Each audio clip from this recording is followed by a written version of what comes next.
Hey, I got good news and bad news for you. Which one do you want first? All right, so the bad news is that you've got money problems. The good news is I can help. Hey, I'm John Clark, licensed therapist and business coach at privatepracticeworkshop.com, helping you build a better business without all the overwhelm. In this video, I'm talking about why therapists have money problems and what we can do to change it. Let's dive in. All right, number one, historically, therapists have money problems because, well, historically, we are largely undervalued by, guess who? Insurance companies. I wonder who decided however long ago that if I sit down with my dentist for a 20-minute checkup, that appointment is worth $472 or $789 to my insurance. At the same time, if later after that appointment I go to my therapist who has at least 2 or 3 years of graduate training, not to mention 3,000 or 4,000 hours of pre-license experience, that 45 or 50-minute session is only worth $59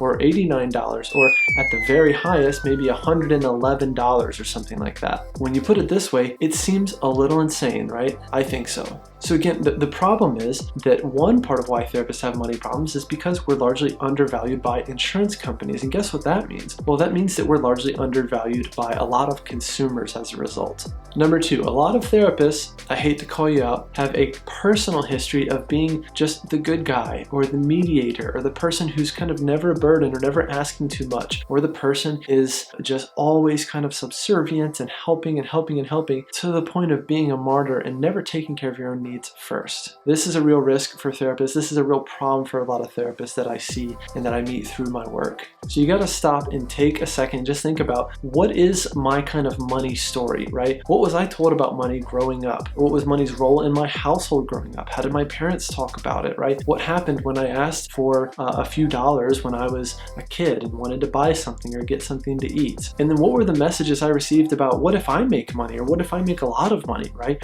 Or what if I start driving a BMW? What are other people going to think about me? I guarantee that if you have some money issues, right, that you have some historical reasons for them. Number three, therapists have money problems because of what are called upper limit challenges. This work is from a guy named Gay Hendricks, who's like a coach and therapist. He's done all this research onto why people kind of limit themselves and limit their own success. The idea is that we have some sort of deep fear or issues around, if I'm too successful, then I'm a burden to other people. I'm an imposition to other people. Maybe I don't deserve that extra success, right? Or that wealth is bad, or success is bad, or taking care of myself is bad. As a result, we kind of unconsciously keep ourselves very limited, and we unconsciously even sabotage ourselves to the point where we never make the money we want to make. We never really gain true wealth. I meet therapists all the time who are in their 50s, even 60s, and haven't even started saving for retirement yet. The list goes on and on. But again, when you think about your upper limit challenges, just think about, do you really feel like you are ready and kind of deserving of success, or that you're deserving of X amount of dollars per year? If you don't have this piece figured out yet, then the rest of what I can teach you about raising your fees, setting your fees based on your actual margins, etc.,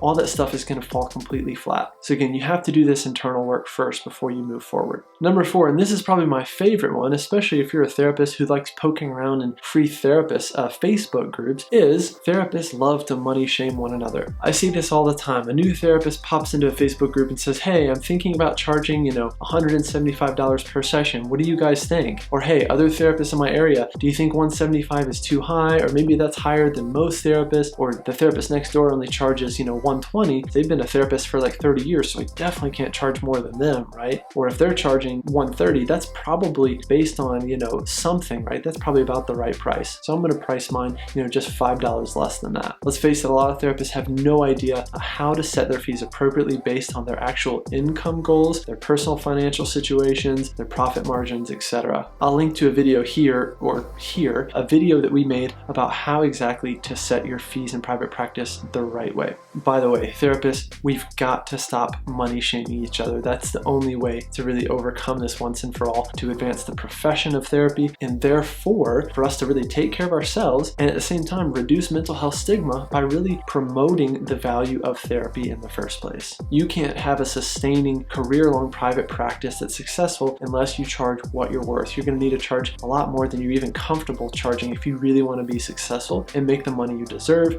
and have the financial wealth for both the short and long term. Number 5, again, therapists just set their fees randomly, right? Or they set it based on what insurance companies would reimburse, or they set it based on what the therapist next door is doing, right? Or what that therapist in the Facebook group said. The ways in which I see therapists setting their fees are just astounding. They're just really random and not very good business practices. So again, set your fees based on actual numbers, actual goals, the numbers of your actual business, and just ignore the rest. Ignore what other therapists are doing. If you do set your fee and other therapists try to shame you about it, just practice ignoring that, or practice seeing that as just projection, right? It probably has something to do with them and their insecurities and less to do with you and your supposedly high fee or your supposedly greedy fee. Number 6, the reason why a lot of therapists have money problems or are not profitable, or again are 50 or 60 years old and still don't have anything in the retirement accounts, is because therapists are afraid to raise their fees for both new clients and existing clients. If you're in private practice, you need to be raising your fees for everybody at least twice a year. I just make it a habit to send out this letter twice a year that says, hey, dear client, my fee is going to be raised to X amount of dollars starting 30 days from now. If this gets in the way of us working together, just let me know. I've done this for like 6 or 7 years and I've only ever had one person who pushed back on it, and guess what? That client actually had more money than any client I've ever worked with and also had some personality issues, right? So it became kind of grist for the therapeutic mill, right? But again, out of all my years of practice, only one client out of many